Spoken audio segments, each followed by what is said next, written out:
리더십 개발을 위한 7가지 습관은 우리나라에서 성공하는 사람들의 7가지 습관으로도 번역된 The Seven Habits of Highly Effective People 내용을 기반으로 합니다.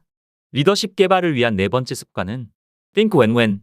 결론부터 말하면 내가 원하는 것과 상대가 원하는 것을 모두 충족시킬 수 있는 방법을 생각하는 것입니다.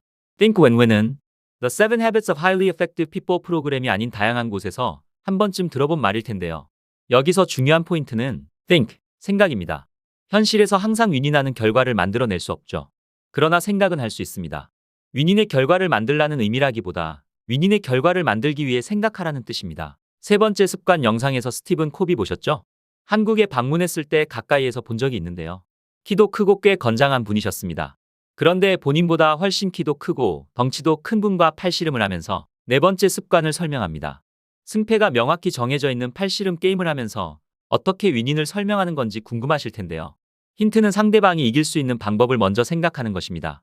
프랭클린 카비사에서 공식적으로 제공하는 영상은 아니지만 유튜브에서 Think When을 검색하시면 보실 수 있습니다. 습관 4가 습관 3에서 이어진다는 것은 이제 잘 아시리라 믿습니다. 습관 1부터 7까지는 순서대로 연결된다고 여러 번 설명했었는데요. 7개의 습관이 어떻게 연결되는지 이해할 수 있는 그림을 보겠습니다. Maturity Continuum, 성숙의 연속성이라고 번역된 그림입니다. 인간의 성숙하지 못한 수준부터 성숙한 수준을 Dependence, Independence, Interdependence 3단계로 설명합니다. 의존성, 독립성, 상호의존성의 순서입니다.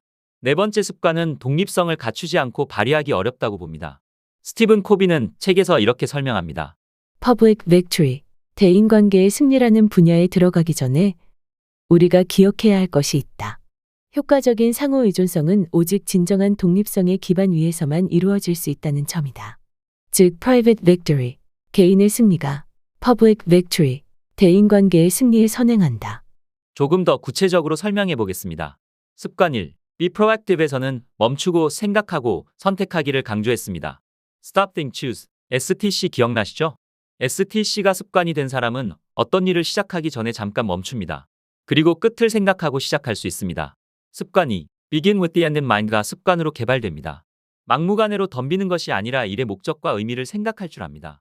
그렇게 되면 우선순위를 판단할 수 있습니다. 원하는 끝을 명확하게 하고 목적과 의미를 파악하면 무엇이 중요한지 알게 됩니다. 여기에 긴급성도 함께 고려하면 소중한 것을 먼저 할 수 있습니다. 습관 3. Put first things first가 자기 습관이 됩니다. 여기까지가 독립성을 갖추는 것입니다. 멈추고 생각하고 선택할 줄 알며 자신이 무엇을 원하는지 명확하게 알고 있어서 우선순위를 판단할 수 있다면 독립성을 갖췄다고 볼 수 있습니다. 이제 대인관계에서도 시너지를 낼 준비가 되었습니다. 나의 가치관이 존중받고 싶은 만큼 다른 사람들도 자신의 가치관을 존중받고 싶습니다. 우리는 모두 존중받고 싶은 욕구가 있습니다. 그리고 모두 자신의 가치관대로 선택하고 결정하고 싶어 합니다. 세 번째 습관을 설명하면서 이런 말을 한 적이 있습니다. 네 번째 습관은 자신의 가치관대로 선택하고 싶고 자신이 원하는 대로 결정하고 싶고 존중과 인정을 받고 싶은 모든 개인들의 이익을 생각하는 데서 출발합니다. 모든 개인의 이익. 참 이상적인 이야기입니다. 맞습니다. 실현시키기 어렵습니다. 그게 현실입니다. 불가능에 가깝습니다. 그래서 이 어려운 걸 해내는 개인과 조직은 위대하다는 칭송을 얻습니다. 물론 100% 완벽할 수 없습니다. 네 번째 습관은 Make it win-win이 아닙니다. Think win-win입니다. 적어도 모두가 윈윈하는 결과를 만들지 못하더라도 제3의 대안이 있다고 믿는 것에서 출발합니다. 이것은 5번째 습관과 6번째 습관의 준비입니다. 윈윈을 생각하지 않으면 5번째 습관에서 다룰 경청도 불가능합니다. 6번째 습관의 핵심인 시너지를 내는 것은 당연히 있을 수 없는 일입니다. 진정으로 상대방의 이야기를 경청할 줄 알고 여러 사람과 시너지를 내기 위해서는 대인관계에서의 패러다임 전환이 먼저입니다. 그것을 다루는 것이 네 번째 습관입니다.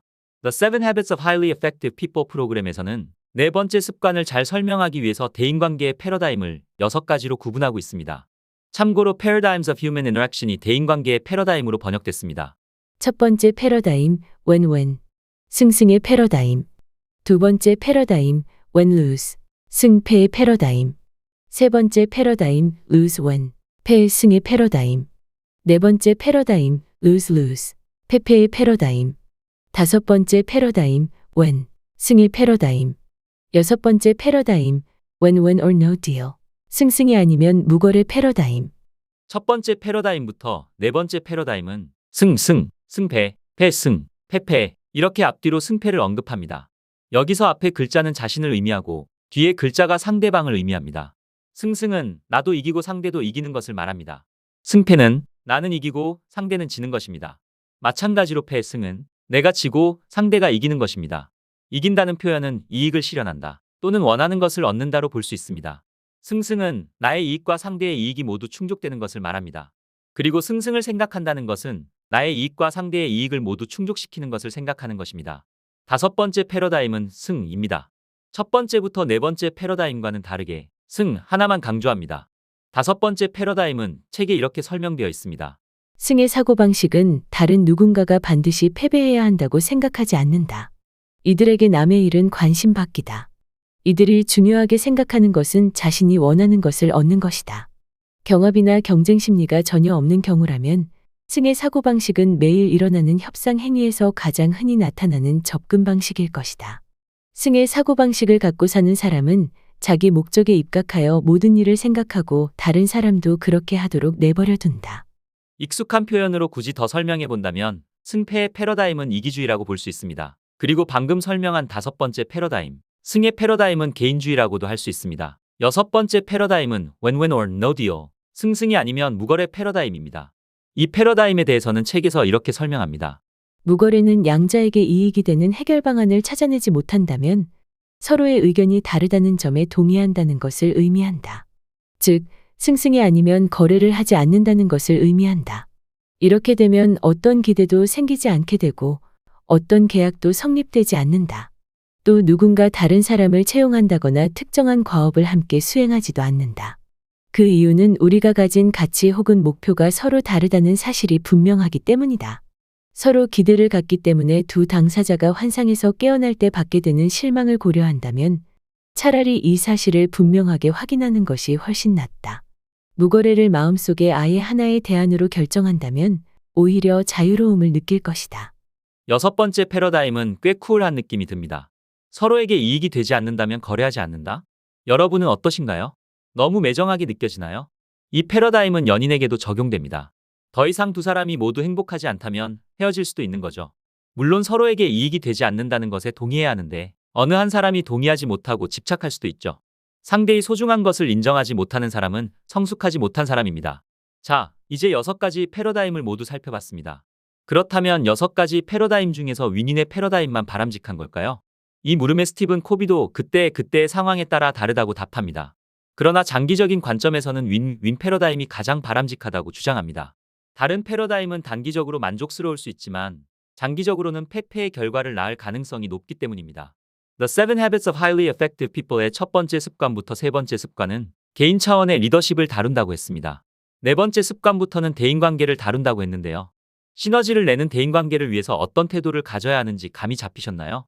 네 번째 습관 내용이 여러분의 대인관계를 개선하고 시너지를 내는 데 도움이 되길 바랍니다. 여러분과 저의 윈윈을 생각한다면 구독과 좋아요 부탁드립니다.